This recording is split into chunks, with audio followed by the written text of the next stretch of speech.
What if your child's silence isn't just about being shy, but a silent scream for help? Many parents dismiss quietness as a personality trait. But what if I told you that silence, when misunderstood, can be a red flag for something deeper? In today's video, we're going to uncover the subtle signs hidden in your child's silence. Because silence isn't always golden. Sometimes, it's a sign that something is very wrong. I once coached a mom, let's call her Jenny. Her 10-year-old son, Caleb, used to be a chatterbox, always sharing stories about his day, his classmates, his wild imagination. Then one day, the story stopped. No more updates, no more silly jokes, just silence. She thought, maybe he's growing up, maybe he's just tired. Weeks turned into months. The silence grew louder, his grades dropped, his mood changed. He spent more time in his room. When she finally asked him why he wasn't talking much anymore, he simply said, "Nobody listens anyway." That one sentence broke her heart.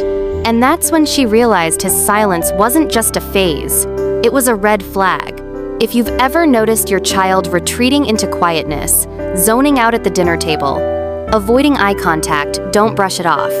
In this video, we're diving deep into the psychology behind silence, the hidden messages children send without words, how to tell the difference between healthy quietness and dangerous withdrawal, and how to respond in a way that rebuilds trust, safety, and connection. The psychology behind silence.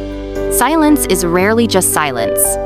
For children, it's a coping mechanism, a way to stay safe, to remain invisible, or to gain some sense of control when their world feels overwhelming.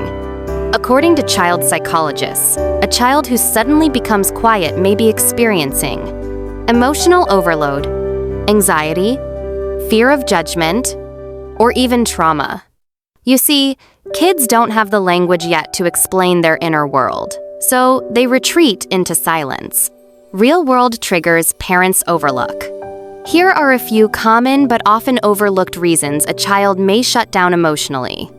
School stress. A bad grade, bullying, or feeling different can lead to shutdowns.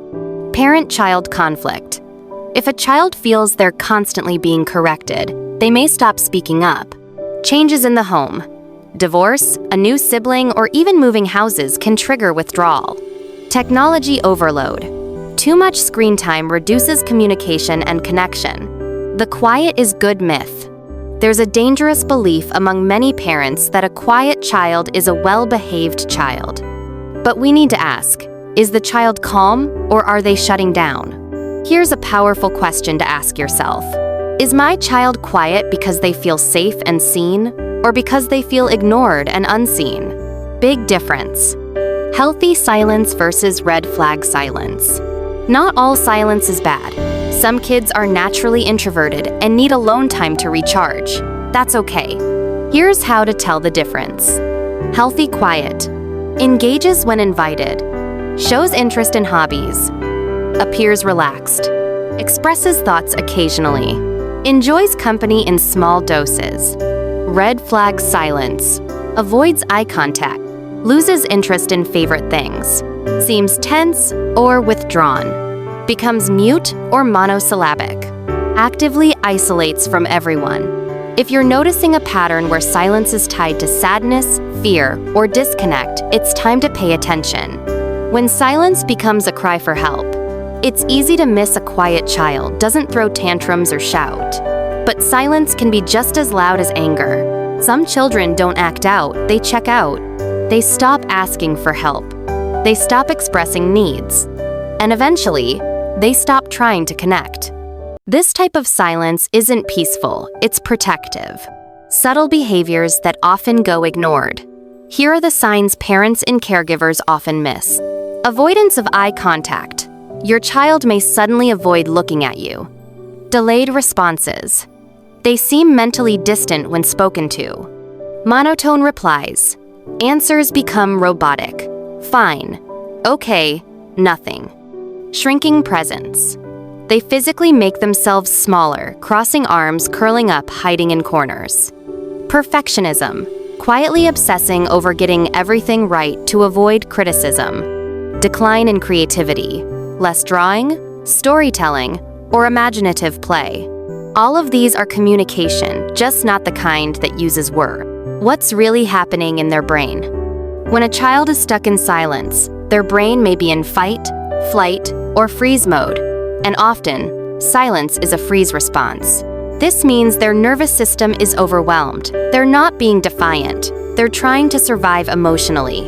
Let that sink in. Your child isn't being difficult. They're overwhelmed. The invisible pressure kids feel. Here's what many children silently believe. If I speak up, I'll get in trouble. No one listens anyway, so why try? My feelings are too much for people to handle. If I just stay quiet, I'll be safe. These beliefs are not only heartbreaking, they're dangerous to a child's emotional growth. Because silence doesn't just steal their voice, it steals their sense of self. How to respond when your child goes silent. Step 1. Create a safe emotional space. The first step isn't to get your child to talk. It's to make them feel safe enough to even consider it. Silence is often a protective shield. You don't rip that shield away. You show them it's okay to lower it. Do this by being present without pressure. Sit beside them. Do a calm, shared activity. Say nothing, but be there. Sometimes, the healing begins in your presence, not your words. Step 2. Use gentle curiosity, not interrogation. Avoid, "What's wrong with you?" Try, "I noticed you've been quiet lately." That's totally okay. Just wanted you to know I'm here when you're ready. Children shut down when they feel interrogated, but they open up when they feel invited. Your tone, your posture, your timing, they all speak louder than the words you use. Step 3. Mirror without pressure. Sometimes children don't have the language to describe what they feel, so you mirror gently. "It seems like today was a tough day. I wonder if you're feeling a little left out lately. I'm guessing something might be bothering you, even if you don't want to talk yet. That's okay." This gives them vocabulary without forcing a response. You're saying, "I see you. I get you. No rush."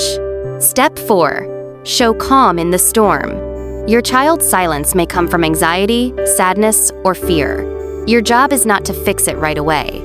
It's to show them you won't panic in their silence. Model regulation. Let your calm become their calm. They're watching your face, your reactions, your breath. You don't need the perfect words. You just need stability. Step 5. Reinforce connection, not control. Silence isn't disobedience. It's dysregulation. Instead of saying, "Talk to me now," you better tell me what's going on. Say things like, "I miss hearing your voice. I'm ready when you are. You don't have to talk yet. I'm still here with you. Even in your silence, I love you." This tells your child, you are loved, even when you're not performing. And that's when silence begins to melt away. When to worry and how to get help. Silence versus signals. When quiet becomes concerning. Silence, by itself, isn't always alarming, but patterns are. Here's when to pause and look deeper. Silence paired with withdrawal from favorite activities. Silence followed by emotional outbursts. Silence that comes with changes in appetite or sleep. Silence that lasts more than 2-3 weeks without improvement. If your child used to be expressive and is now withdrawn, ignore it. This might not just be a phase. It might be a signal. The hidden triggers behind the silence. So what causes this kind of shutdown? It could be bullying, academic stress, family conflict, feeling unseen or unheard, social anxiety, or trauma they don't yet know how to describe. Silence can be their way of saying, "The world doesn't feel safe." And instead of lashing out, they shut down. The quieter your child becomes, the louder your observation must be. Professional help? When and how to seek it. Don't wait until it gets worse. If you're sensing that your child's silence is beyond what's manageable at home, it's okay. It's bravado, ask for help. You can. Schedule a visit with a pediatric therapist. Talk to your child's teacher or school counselor. Ask your pediatrician for developmental assessments. You're not overreacting. You're being proactive. And that could be the very thing that rewrites your child's story. Your role. A supporter, not solver. Sometimes we believe we have to fix it all, but often, your child doesn't need a superhero. They need a steady anchor. Be the one who says, "It's okay to be sad. I'll sit with you. You're not alone in this. There's help, and we'll find it together." Let them know, "Your silence doesn't scare me. I'm not leaving." Reassurance for parents. If you've been beating yourself up for missing the science pause, you're here now. You're paying attention. You're taking action. And that matters more than you think. You don't need to be perfect. You just need to be present, consistent, and open to growth. Children are resilient. And when parents step in not with fear, but with love and insight, healing begins. The healing journey. Rebuilding starts small. The healing journey after prolonged silence doesn't begin with big emotional talks. It starts with sitting next to them during a favorite show, making their favorite snack without being asked, sending a simple text, thinking about you, no pressure to reply. These are micro bridges built slowly, patiently, without expectation. And over time, they add up to something powerful, trust restored. Create safe spaces for small talk. Sometimes the deep conversations come wrapped in ordinary moments. Try these. Chat while driving, with no direct eye contact. Talk while doing chores together. Use a shared journal where you both write notes. Silence loses its grip when connection becomes casual, not forced. Ask better questions. Instead of, "What's wrong with you?" Try, "What kind of day did you have?" If your mood was a weather forecast, what would it be? Is there something you wish I understood better? These questions invite, no interrogate. When children feel they're being invited into connection, not judged, they respond more openly. Celebrate tiny wins. Did they speak a full sentence today when yesterday they didn't? Did they sit beside you for dinner? Celebrate it. "Thank you for sitting here. I missed you. That little smile you gave made my day." Let your child feel seen for every small step forward. That's how silence is replaced with safety. Here's the truth most people miss. A silent child isn't weak. They're strong kids carrying emotions too heavy for their age. But with the right support, they learn to speak. Not just to be heard, but to heal. Your love is their lighthouse. Your consistency, their compass. Keep showing up. Keep listening. Keep learning. Because when a child learns that silence isn't their only option, they begin to rewrite their own story. If this video resonated with you, you're not alone. Subscribe to Parenting Vault for more parenting insights. And remember, parenting isn't about perfection. It's about presence. Your child is lucky to have you.